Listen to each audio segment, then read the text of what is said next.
warahmatullahi wabarakatuh. Rabbi shrah li sadri wa yassir li amri wahlul 'uqdatam min lisani yafqahu qawli. Alhamdulillahi rabbil alamin wa bihi nasta'inu ala umuri dunya waddin. Wassalatu wassalamu ala asrofil anbiya'i wal mursalin wa ala alihi wa sahbihi ajma'in. Amma ba'du. Yang saya hormati Bu Istisarah selaku Kepala SDN 2 Gemenggang, yang saya hormati Bapak Ibu guru serta karyawan SDN 2 Gemenggang. Marilah pertama-tama kita panjatkan puji syukur kehadirat Allah Subhanahu wa taala yang mana atas limpahan rahmat, taufik serta hidayahnya kita dapat berkumpul dalam keadaan sehat walafiat.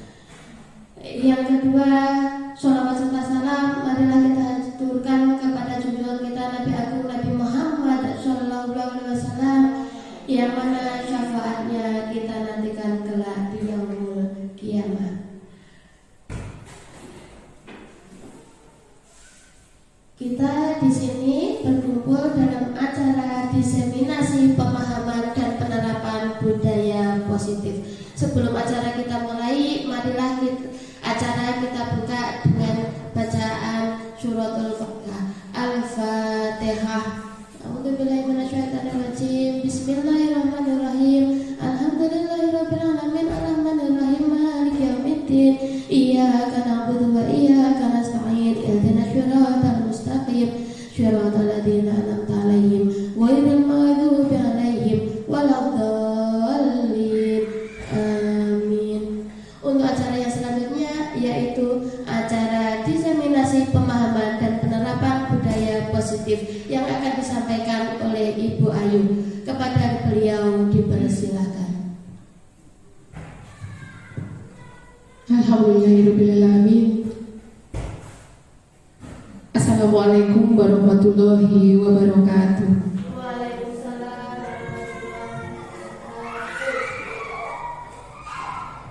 Saya mengucapkan terima kasih banyak untuk Ibu Kepala Sekolah yang sudah mengizinkan saya di sini untuk melakukan acara yaitu diseminasi budaya positif yang akan saya paparkan. Dan teman-teman sekalian, Bapak Ibu guru, saya juga mengucapkan terima kasih banyak untuk meluangkan waktunya sehingga kita pada pagi hari ini bisa berkumpul dengan keadaan sehat walafiat. Langsung saja, di sini saya akan memaparkan aksi nyata dari modul 1.4 yaitu menyebarkan pemahaman dan pengalaman penerapan budaya positif di sekolah. Nah, tujuannya apa saya melakukan aksi nyata ini?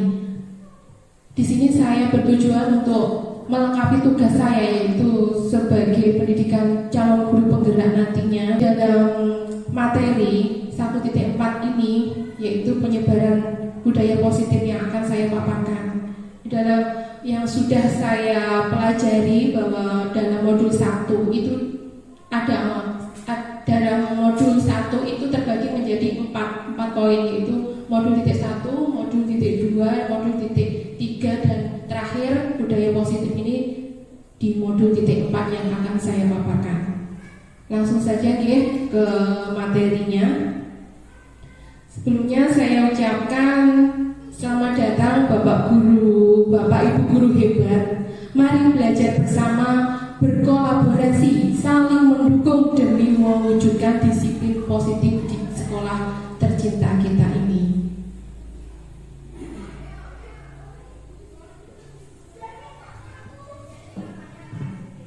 Nah, selanjutnya konsep utama yang akan kita pelajari tentang budaya positif itu ada 7, Bapak Ibu. Yang pertama adalah perubahan paradigma belajar. Yang kedua, disiplin positif. Yang ketiga, kebutuhan dasar manusia. Yang keempat, motivasi perilaku manusia. Yang kelima, posisi kontrol restitusi. Yang keenam, keyakinan kelas. Dan yang ketujuh, segitiga restitusi. Nanti dari ketujuh ini kita akan mengupas tuntas satu persatu. Lanjut, ya. Di sini kita belajar bersama nih Bapak Ibu. Jadi saya bukan bermaksud untuk menggurui atau mempunyai ilmu yang tinggi, tapi kita belajar bersama. Jadi ini pengalaman saya yang dapat ilmu dari materi dari CGB kemarin saya tularkan ke Bapak Ibu. Semoga bisa bermanfaat bagi kita semua.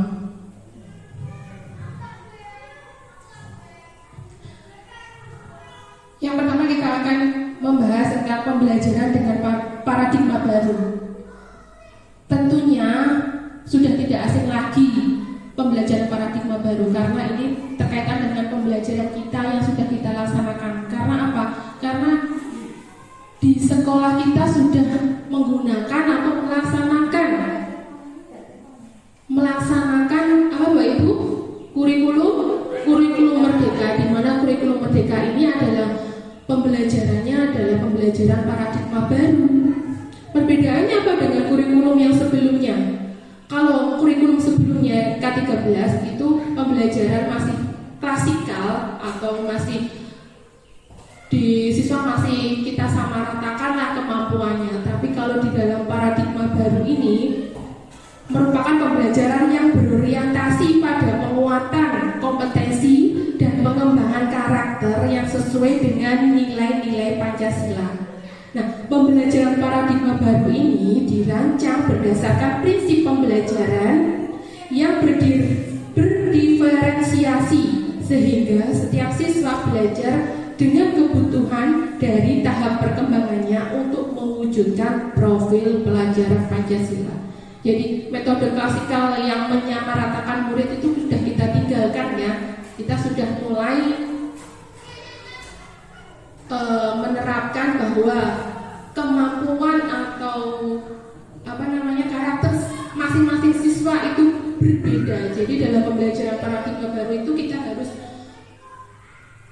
menentukan, bisa mengerti bahwa siswa itu memiliki kemampuan sendiri-sendiri. Jadi tidak disamaratakan seperti yang dulu-dulu. Karena kita sudah memakai, berarti kita sudah, insya Allah kita sudah paham ya. Nah, untuk apa? Untuk mewujudkan profil apa? Profil pelajar Pancasila, yaitu ada 6 dimensi. Apa saja Bapak Ibu? Dimensi pelajar Pancasila: beriman dan bertakwa kepada Tuhan Yang Maha Esa dan berakhlak mulia. Yang kedua, mandiri. Yang ketiga, apa? Kreatif. Yang keempat, bernalar kritis, gotong royong. Kemudian berkebinekaan global. Saya rasa sudah cukup. Kemarin sudah kita sudah mengikuti workshop berbagai macam dari awal pembentukan sekolah penggerak. Pembelajarannya sudah kita serap ya. Jadi ini hanya sekilas saja yang dapat saya sampaikan. Yang kedua yaitu, nah ini yang terpenting, disiplin positif.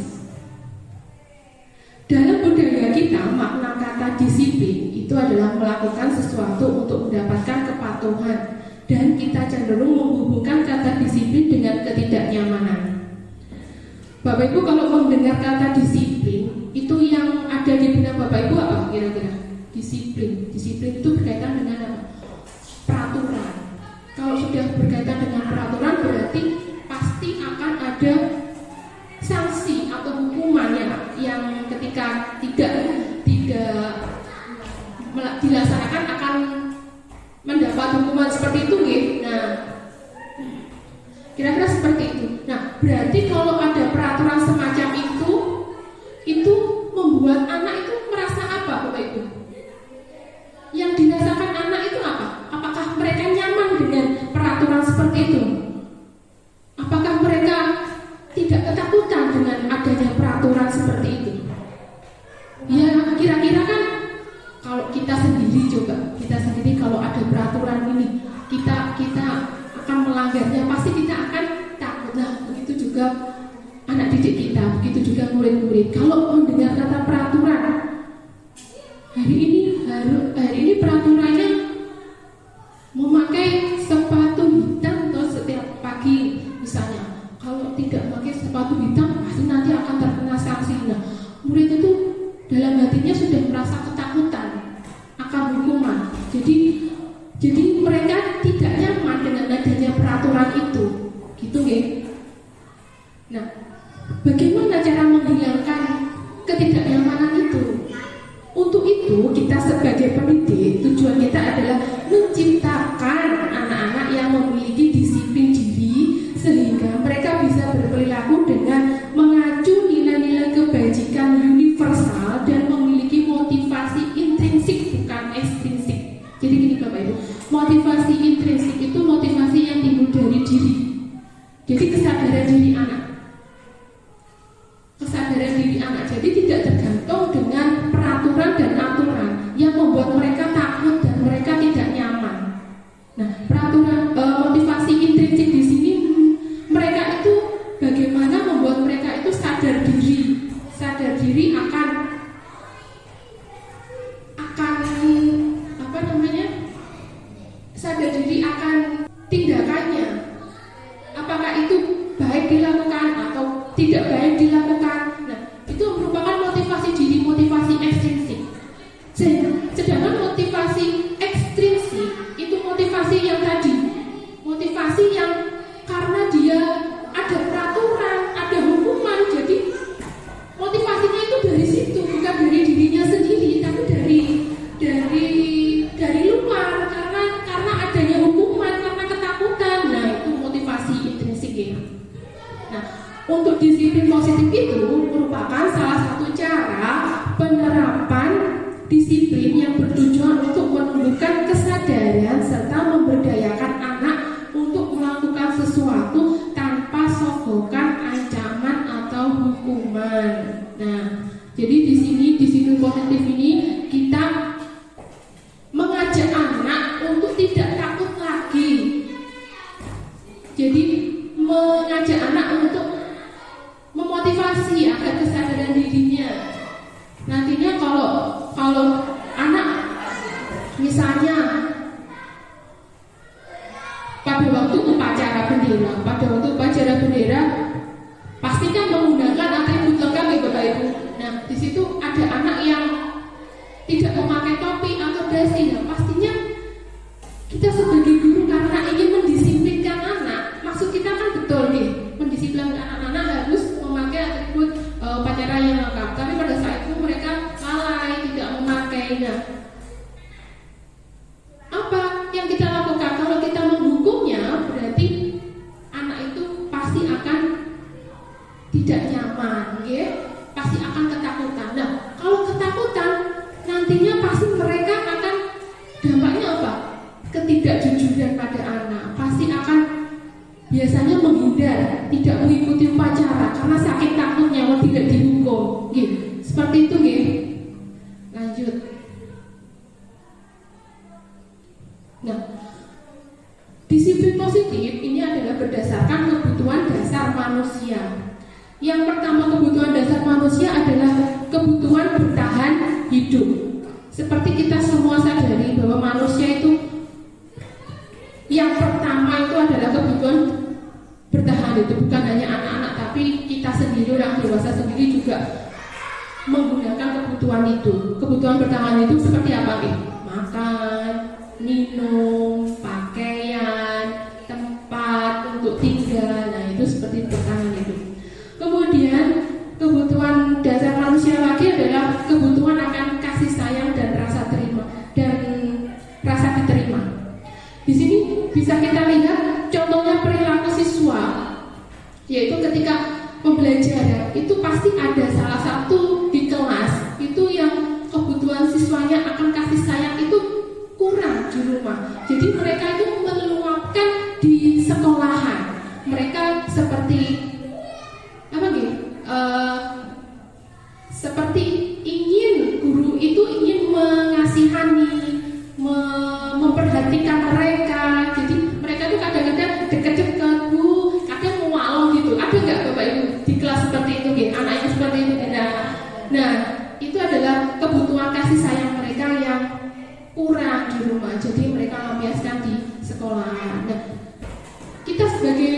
Ibu guru harus apa? Harus bisa memenuhi kebutuhan mereka. Kemudian ada lagi kebutuhan akan penguasaan di rumah, karena ada adiknya. Kebutuhan akan penguasaan pasti akan kurang kan?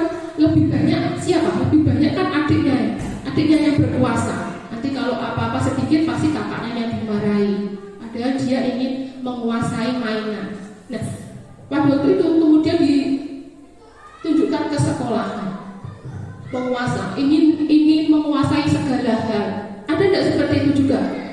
Anak yang ingin berkuasa sendiri, ingin menang sendiri, tidak mau kalah dengan yang lain. Pasti ada, nggih? Kemudian kebutuhan akan kebebasan. Jadi anak itu tidak ingin dikekang seperti tadi, tidak ingin dikekang oleh peraturan, tapi dia ingin meluapkan perasaannya. Jadi kita harus sebagai guru, kita harus mampu untuk memenuhi kebutuhannya. Kemudian juga yang terakhir, kebutuhan akan kesenangan. Mungkin kalau di rumah juga tidak, kebutuhan kesenangan ini tidak tercukupi. Mereka kembali lagi ke sekolahan yang menjadi rumah kedua, rumah kedua bagi anak didik kita. Kebutuhan kesenangan. Contohnya kebutuhan kesenangan akan pembelajaran. Jadi ketika pembelajaran itu dia diam saja, bosan mendengarkan, hanya mencatat, hanya menulis. Tetapi kalau kita tanya, kamu kenapa kok diam? Saya ingin itu Bu, pembelajaran di luar. Saya ingin pembelajaran yang menyenangkan. Nah, seperti itu. Berarti anak itu kebutuhan akan kesenangannya, akan pembelajaran di luar. Nah, itu ingin terwujud. Maka dari itu kita harus bisa untuk memenuhi kebutuhan mereka. Oke, lanjut. Ini kebutuhan dasar sudah. Nah, ini motivasi perilaku manusia. Apa tuh motivasi itu? Di benak Bapak Ibu guru, motivasi itu adalah apa, Bapak Ibu? Ya, dorongan. Intinya motivasi itu dorongan. Motivasi merupakan dorongan yang timbul pada diri seseorang secara sadar atau tidak sadar untuk melakukan suatu tindakan dengan tujuan tertentu. Yang pertama, menghindari ketidaknyamanan dan hukuman. Di sini contohnya murid melakukan disiplin diri karena ia takut dihukum. Nah, ini merupakan motivasi ekstrinsik. Jadi murid itu menghindari ketidaknyamanan, menghindari hukuman seperti tadi. Dia tidak memiliki topi, tidak menggunakan topi atau dasi karena takut akan dihukum. Jadi dia merasa tidak nyaman. Akhirnya yang terjadi adalah anak itu tidak mengikuti upacara. Kadang ada yang delik, ada yang kemana, ada yang alasan sakit. Seperti itu gitu Bapak Ibu. Ada gitu? Ada. Nah, itu merupakan motivasi ekstrinsik. Jadi ketakutan mereka, merasakan ketidaknyamanan mereka. Nah, kemudian lanjutnya mendapatkan imbalan atau penghargaan dari orang lain.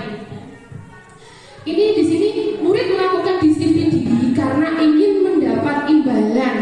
Ini merupakan motivasi ekstrinsik juga. Jadi ketika pernah Bapak Ibu mengalami kejadian ini. Jadi murid itu mau menulis atau mau apa yang diperintahkan itu hanya karena ingin mendapat imbalan dari Bapak Ibu guru. Misalnya ini dikasih permen, coba ditulis. Nah, itu adalah motivasi ekstrinsik.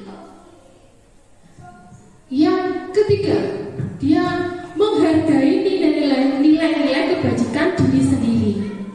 Di sini adalah murid melakukan disiplin diri karena sadar akan nilai-nilai kebajikan dirinya merupakan motivasi intrinsik. Nah, berarti murid itu tidak hanya mengharap imbalan, tidak hanya peduli akan hukuman, dia sadar diri bahwa nanti kalau aku datang terlambat pasti aku akan efeknya aku akan dimarahi atau diapa, tidak peduli. Pokoknya dia sudah sadar diri. Saya ingin maju, saya ingin pintar, berarti saya harus datang tepat waktu. Saya tidak ingin melewatkan pembelajaran, karena nanti kalau saya ingin melewatkan, kalau saya terlewat pembelajaran, saya akan rugi. Itu adalah motivasi intrinsik. Nah, dari motivasi ekstrinsik dan intrinsik ini kira-kira yang lebih baik yang mana Bapak Ibu? Iya, berarti sudah bangkit. Motivasi intrinsik lebih baik daripada ekstrinsik. Selanjutnya adalah konsep disiplin dengan identitas gagal. Nah, di sini disiplin tapi gagal. Kira-kira apa saja? Hukuman. Yang pertama contohnya, hukuman itu menyakitkan. Pasti ya, hukuman itu menyakitkan bagi anak. Kemudian tidak nyaman, sangat tidak nyaman. Kalau kita dihukum, kita juga tidak akan nyaman.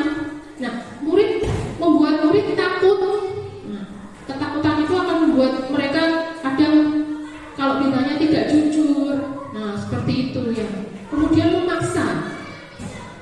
Lalu murid menyembunyikan kesalahan. Nah, menyembunyikan karena takut dihukum, akhirnya mereka tidak jujur dan menyembunyikan kesalahan. Yang terakhir, murid menjadi rendah diri. Kemudian tadi hukuman, sekarang penghargaan.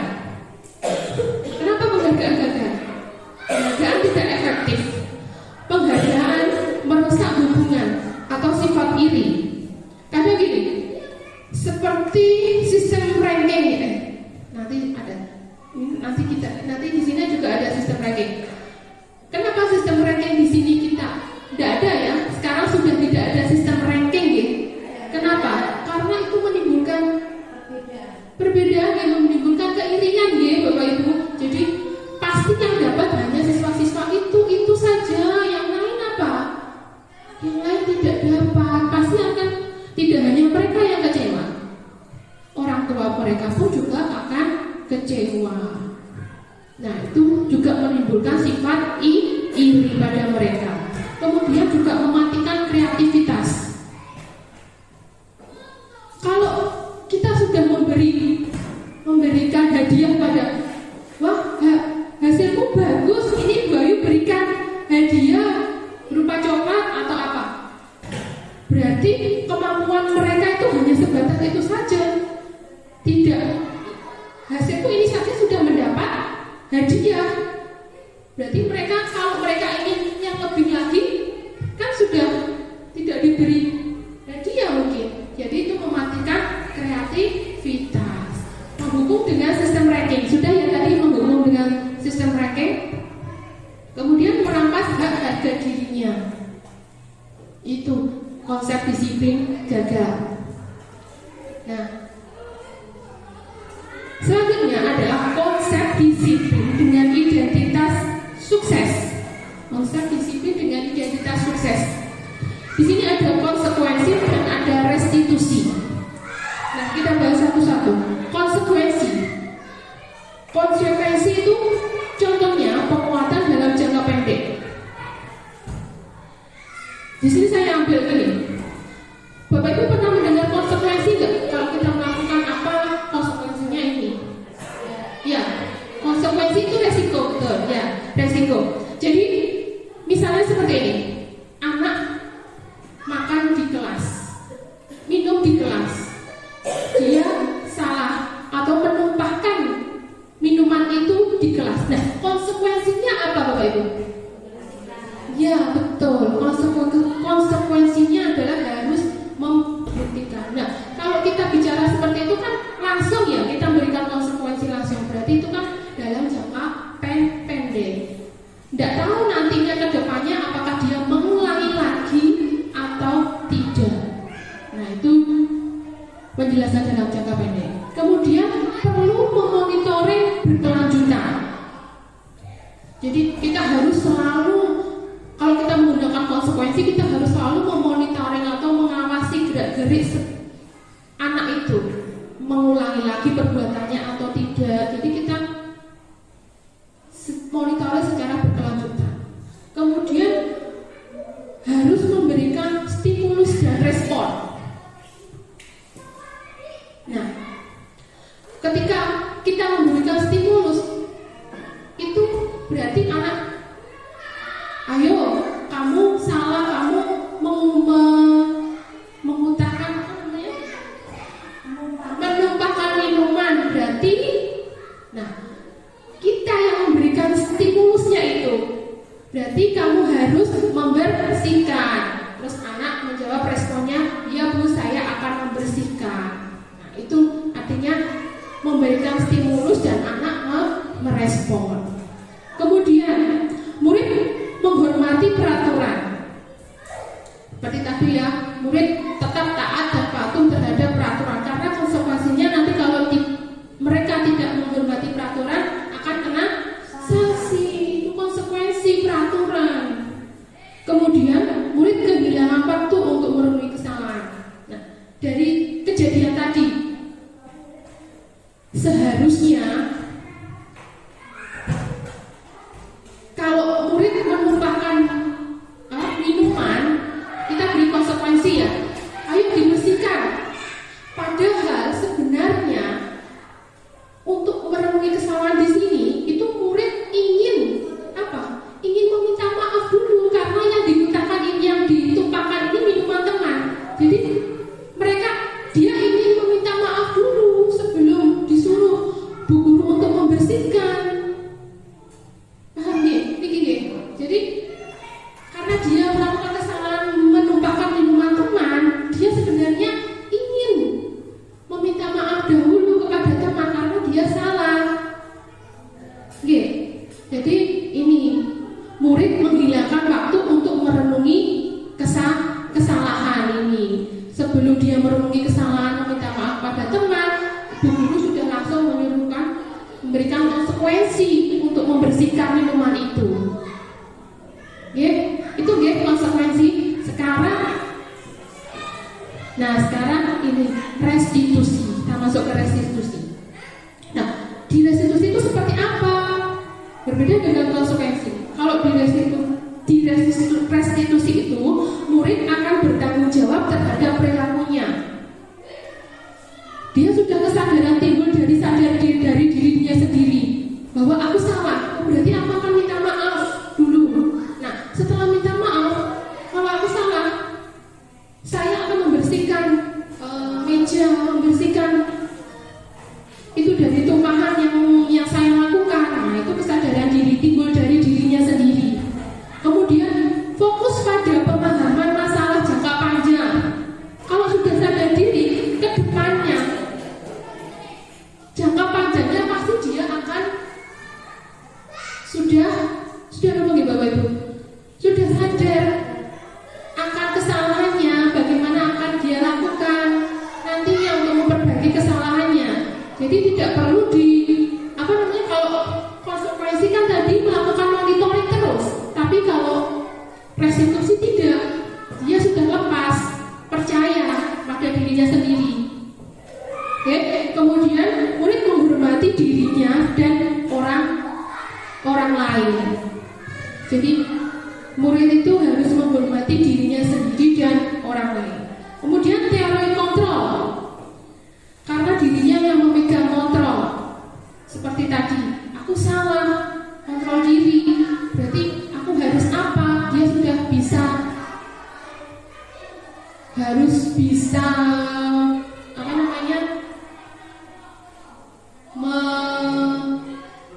mengatur dirinya sendiri untuk apa yang harus dilakukan untuk memperbaiki kesalahannya, seperti itu.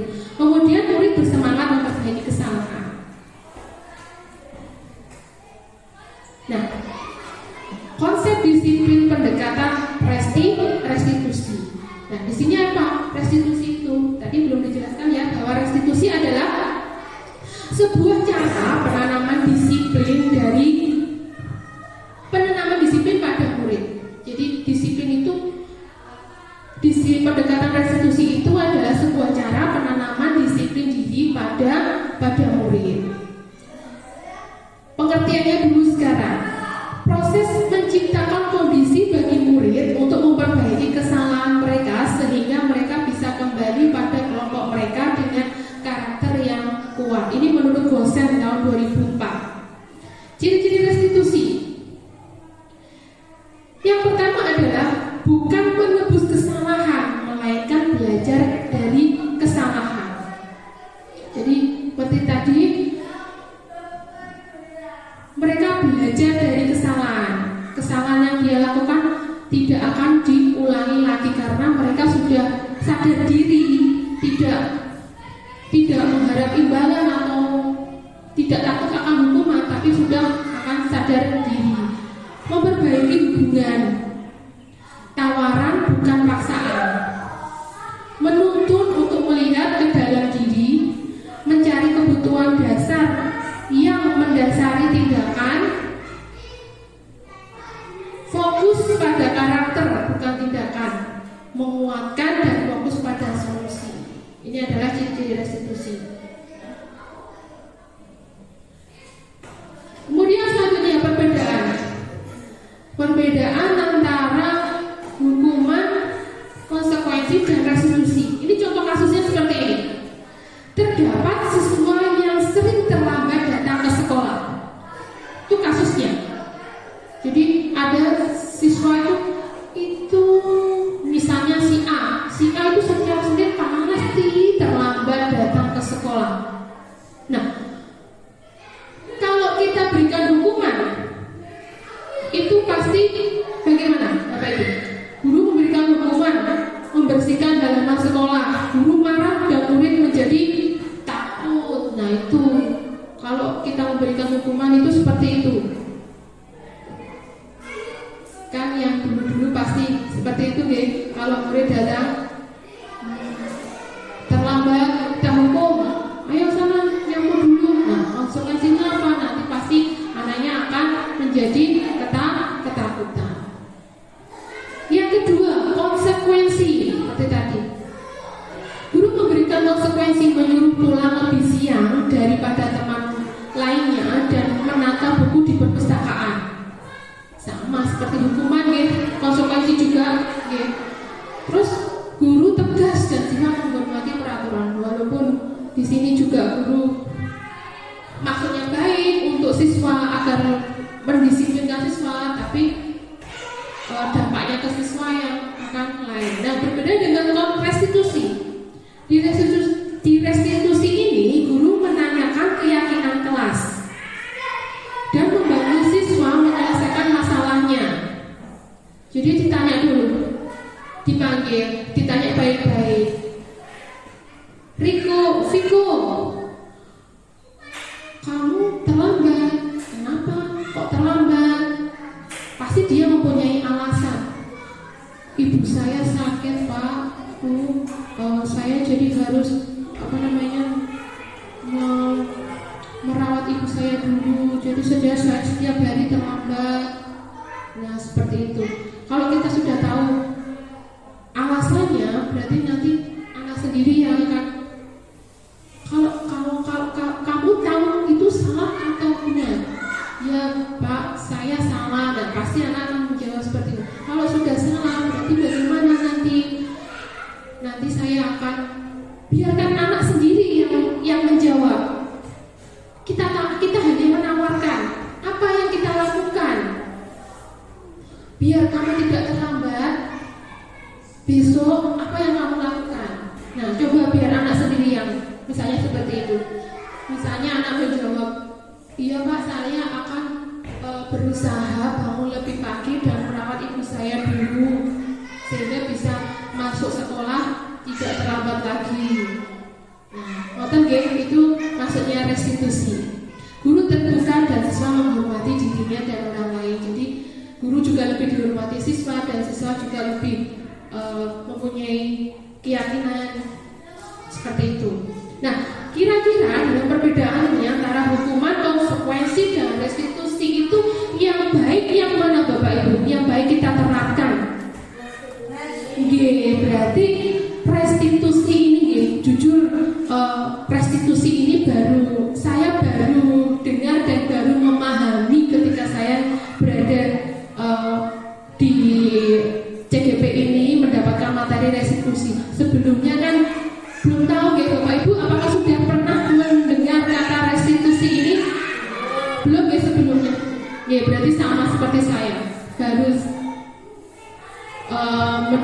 materi restitusi ini, oh saya akhirnya sadar diri, oh berarti menangani anak itu seperti ini loh.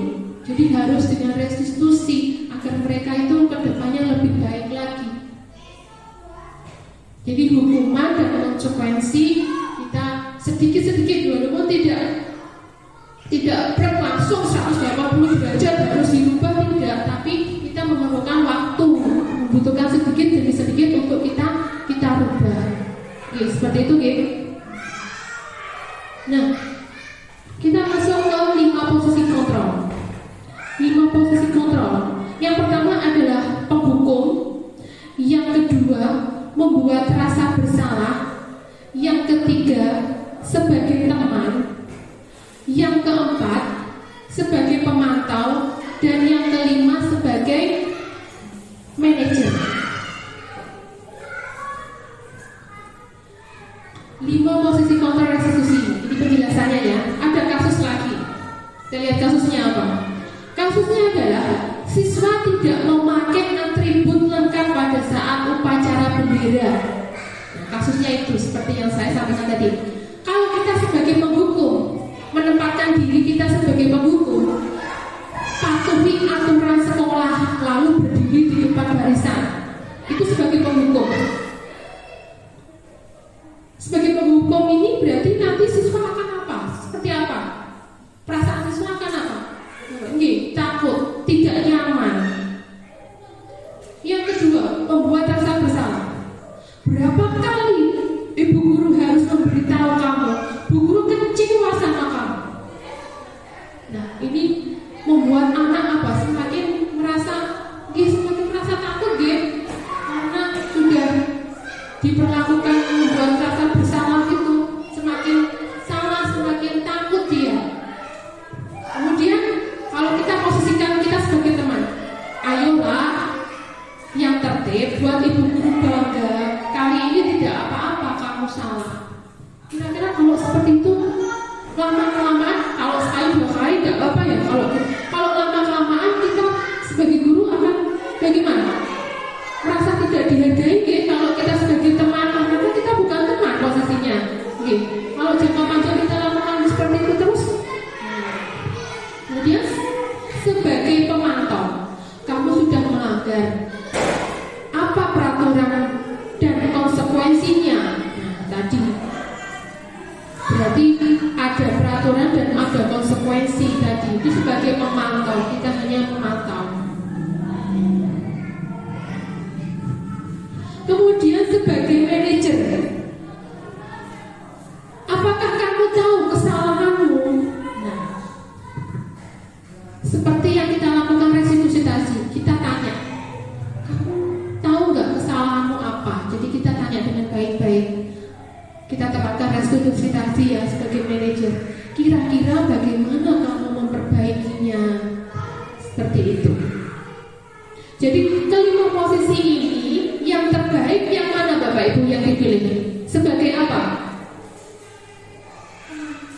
Sebagai apa kira-kira? Yang paling bagus buat kita? Sebagai manajer, sebagai manajer, karena dalam manajer ini membantu siswa lebih apa gitu? Lebih memahami kesalahan, betul. Lanjut ya Bapak Ibu. Nah, ini keyakinan kelas. Mengapa keyakinan kelas? Mengapa tidak peraturan kelas? Mengapa? Mengapa kita membuat keyakinan kelas? Pertanyaannya itu. Kemudian ada pertanyaan pematik di sini. Mengapa kita memiliki peraturan memakai helm pada saat mengendarai roda 2? Mengendarai motor. Nyapa kok kita memakai helm pada saat berkendara? Berarti kita apa? Jadi kan melindungi diri, berarti kita yakin akan keselamatan. Berarti jenengan percaya yakin atau percaya peraturan? Kira-kira dalam diri. Keyakinan yang lebih utama. Kalau kita pakai helm pasti kita akan keselamat. Berarti kita yakin itu, oke. Nah,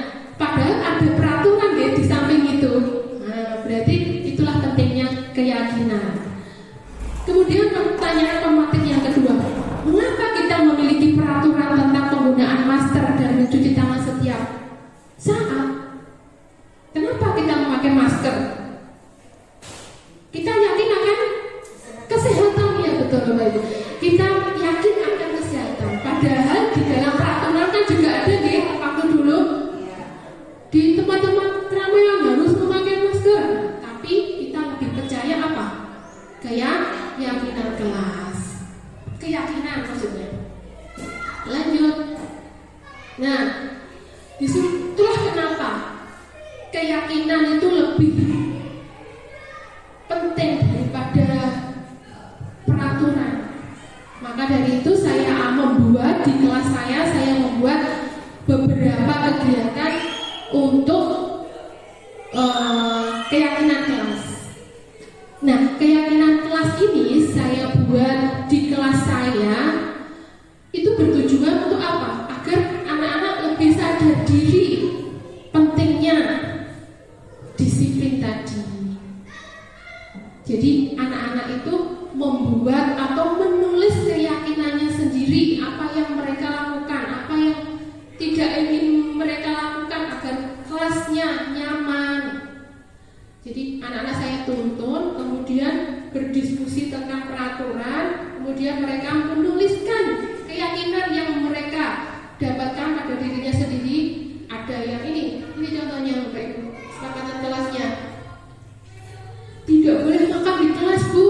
Nah, terus kemudian mereka menempelkan di papan tulis. Ada lagi, harus jujur, Bu, tidak boleh berbohong. Nah, ketika anak-anak menuliskan sendiri apa yang keyakinan kelas, apa yang mereka inginkan, berarti anak-anak akan mampu menerapkannya karena mereka sadar diri akan peraturan itu. Jadi tidak hanya peraturan paksaan, tidak dihukum, tapi adalah kesadaran diri karena mereka yakin. Nah, seperti itu. Ini ya Bapak Ibu, hasil dari diskusi tentang pembuatan keyakinan di kelas 5. Ada berdiskusi, kemudian merumuskan keyakinan kelas, kemudian anak-anak berusaha menempelkan keyakinan kelas itu. Lanjut, bagaimana membentukkan keyakinan kelas? Yang pertama harus lebih abstrak dari peraturan, kemudian berupa pertanyaan universal, dibuat dalam bentuk positif, sedikit saja agar mudah diingat, sesuai dengan kondisi kelas dan sekolah agar mudah diterapkan. Kemudian semua warga kelas atau sekolah dilibatkan saat membuat keyakinan kelas. Lanjut. Nah, ini penerapan segitiga restitusi. Di sini kelihatan ya Bapak Ibu. Nah, inilah namanya restitusi atau segitiga restitusi itu. Dari segitiga restitusi itu ada yang namanya menstabilkan identitas. Jadi sisi yang pertama itu ada menstabilkan identitas. Apa tuh itu? Nah, kita semua akan melakukan hal terbaik yang bisa kita lakukan. Yang kedua, menstabilkan identitas itu menggali. Jadi mereka itu ditanya, kenapa tuh seperti itu? Menggali permasalahan mereka. Permasalahan mereka itu apa? Terus yang kedua adalah validasi tindakan yang salah. Nah, validasi tindakan yang salah itu seperti ini. Ketika anak membuat salah, mereka menjelaskan, saya salah ini, Bu. Nah, kita sebagai Bapak Ibu guru itu harus, iya, Bapak Ibu guru juga pernah melakukan kesalahan. Jadi kita harus itu, semua perilaku memiliki kesalahan. Nah, itulah validasi tindakan yang salah. Nah, kemudian yang ketiga, menanyakan keyakinan kelas. Tadi sudah di kelas, sudah kita buat keyakinan kelas toh. Nah, itu motivasi memiliki motivasi saudara Didi. Motivasi apa tadi Bapak Ibu? Motivasi internal atau eksternal? Motivasi internal, nggih. Kemudian, nah ini adalah video ketika saya menerapkan segitiga restitusi pada saat jam sekolah, pada saat jam kelas. Kedengaran ya? Ini ada kasusnya, ada ceritanya. Kasus yang pertama ini ceritanya mencontek. Jadi ada salah satu siswa mencontek teman lainnya.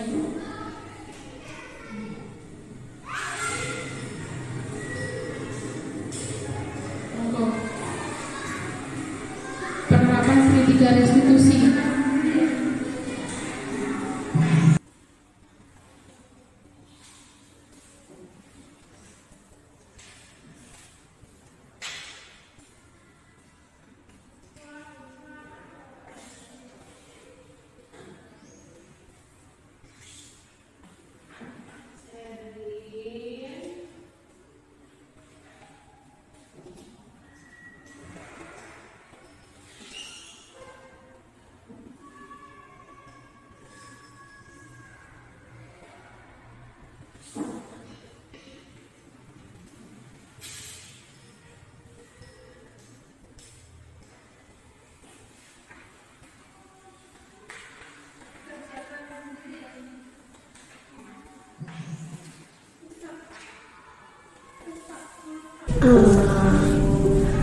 Sherin, apa Sherin tahu Bu Ayu panggil ke sini? Tidak. Tidak. Begini Sherin, kenapa alasannya Sherin Bu Ayu panggil ke sini? Karena tadi Bu Ayu tahu waktu ulangan Sherin melihat jawaban milik teman. Itu namanya apa Sherin? Mencontek. Mencontek itu perbuatan baik atau buruk? Buruk. Nah, mencontek itu adalah sebuah kesalahan. Semua orang pasti mempunyai salah. Seperti Bu Ayu juga pernah melakukan kesalahan. Nah, seperti kesalahan yang diperbuat Sherin tadi apa? Mencontek. Bu Ayu tidak menyalahkan Sherin karena mencontek, tapi Bu Ayu ingin mengetahui permasalahan Sherin kenapa sampai menyontek. Ya, sekarang Bu Ayu ceritakan Sherin kenapa alasan kamu sampai kamu menyontek. Main HP Bu, lupa nggak belajar. Oh, berarti tadi malam main HP terus lupa nggak belajar, gitu ya? Nah, Sherin masih ingat nggak keyakinan kelas yang waktu kita buat pertama awal masuk ajaran? Masih. Salah satunya apa? Kejujuran. Nah, kejujuran. Kejujuran itu penting nggak bagi kita? Penting. Baik nggak bagi kita? Baik. Nah, sekarang banyak tanya, apa yang Sherin lakukan agar tidak mengulangi perbuatan mencontek lagi? Karena perbuatan mencontek itu adalah perbuatan yang tidak Baik. tidak jujur. Apa yang Sherin lakukan? Belajar, terus Mengerjakan ulangan semampunya, terus berdoa kepada Allah. Yakin bisa? Kapan bisa mulai? Hari ini. Oke. Ayo tunggu ya nanti apakah Sherin bisa berubah? Bisa. Yakin bisa ya? Oke. Pas dulu. Dari cerita itu bahwa penerapan segitiga restitusi tadi ngomong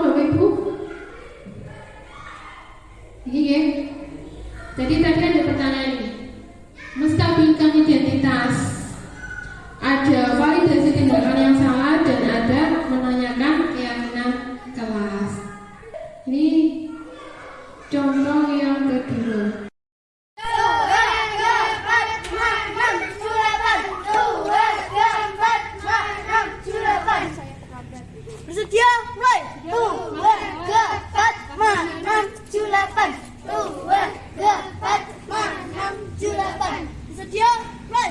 2, 4, 5, 6, 7, 8. 2, 4, 5, 6, 7, 8.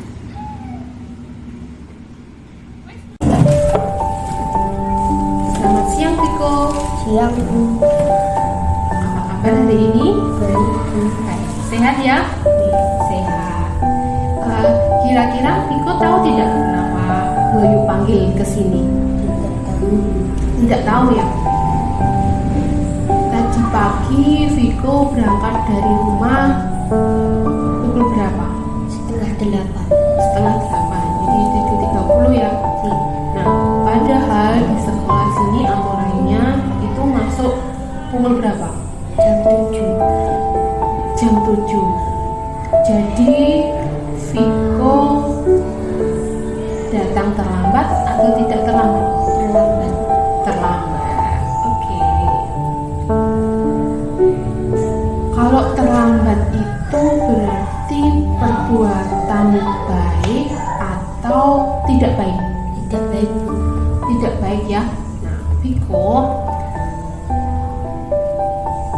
perbuatan tidak baik itu berarti merupakan suatu kesalahan. Ya. Sama.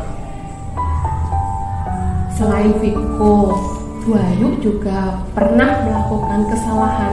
Jadi tidak hanya Viko, Bayu juga pernah datang terlambat pada waktu acara Bimtek, pernah terlambat juga. Jadi Viko tidak usah takut, tidak berbuat salah.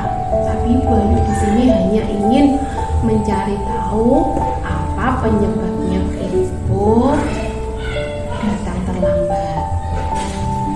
Nah, Bayu ingin tahu kenapa Viko bisa datang terlambat. Karena tidur kemarin. Tidur kemalaman. Kenapa kok malam-malam tidurnya? Nonton bola. Nonton bola. Wah, seru ya bolanya. Sampai malam, terus sampai paginya. Jadi datang terlambat. Viko ingat keyakinan kelas yang awal kita buat, salah satunya apa? Komitmen. Nah, Viko, menurut Viko, apa toh komitmen itu? Coba saya jelaskan. Usaha untuk jalankan kewajiban yang kita sudah sepakati. Nah, tuh, jadi komitmen itu adalah usaha menjalankan kewajiban yang telah kita sepakati bersama. Kalau di sekolah kita sudah kita sepakati masuknya pukul berapa Viko? 7. Pukul 7. Berarti kewajiban kita melaksanakan berangkat juga harus pukul 7. Apakah Viko yakin akan komitmen itu penting bagi kita? Yakin. Nah, kalau Viko yakin bahwa komitmen itu bermanfaat bagi kita, sekarang Bayu mau tanya, bagaimana agar Viko tidak datang terlambat lagi? Gimana cara Viko melakukannya agar Viko tidak datang terlambat lagi? Bangun lebih awal. Bangun lebih awal, pintar. Terus ada lagi? Harus tidur Lebih awal ya, lebih Awal. sore ya, tidak boleh malam-malam lagi ya. Terus awal. sudah itu saja. Iya. Oke, jadi tadi Viko menyepakati bahwa harus untuk tidak datang terlambat harus bangun lebih awal, harus tidur juga tidak terlalu malam, dan walaupun bola itu bagus ya, suka ya, tapi tidak usah nonton bola yang malam-malam itu ya. ya apa yang dilakukan agar tidak terlambat lagi yang sudah dijelaskan tadi. Nah, sekarang kapan Viko mulai bisa melakukannya? Sekarang bisa? Yakin? Yakin akan berubah, bisa menjadi lebih baik lagi? Yakin? Oke. Semoga Viko bisa melakukannya ya. Semangat, tas dulu. Sudah ya, itu salah satu contohnya. Kemudian kita lanjutkan untuk terakhir kalinya ini.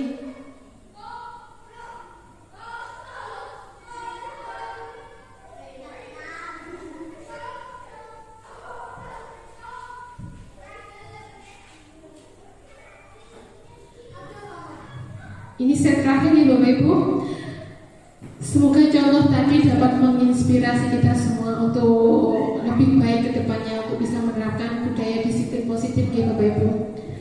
Dalam penerapan program disiplin positif, hendaknya guru memiliki standar kepribadian, profesional dan sosial yang baik, di mana guru mampu berefleksi pada posisi kontrol saat ini. Bagaimana perjalanan diri sebagai seorang among atau posisi manajer yang menuntun murid-murid menjadi insan yang mandiri, merdeka dan bertanggung jawab. Itu menurut standar pendidikan nasional. Hendaknya sesi belajar kita kali ini dapat membawa manfaat sehingga dapat mewujudkan profil pelajar Pancasila. Salam merdeka belajar. Terima kasih. Wassalamualaikum warahmatullahi wabarakatuh. Guru bergerak Indonesia Maju.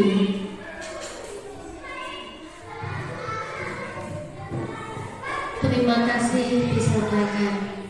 Semoga apa yang disampaikan Bu Ayu menjadi kita tambah ilmu, tambah semangat lagi dalam mengajar siswa kita. Terima